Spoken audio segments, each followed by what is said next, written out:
بسم الله الرحمن الرحيم. لا أقسم هذا البلد وأنت حل بهذا البلد ووالد وما ولد لقد خلقنا الإنسان في كبد أيحسب أن لن يقدر عليه أحد يقول أهلكت مالا لبدا أيحسب أن لم يره أحد ألم نجعل له عينين ولسانا وشفتين وهديناه النجدين فلاقتحم العقبة وما أدراك ما العقبة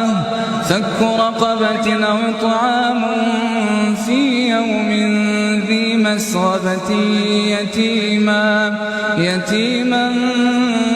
ذا مقربة أو مسكينا ذا متربة ثم كان من الذين آمنوا وتواصوا بالصبر وتواصوا بالمرحمة أولئك أصحاب الميمنة والذين كفروا بآياتنا هم أصحاب المشأمة عليهم نار موصدة.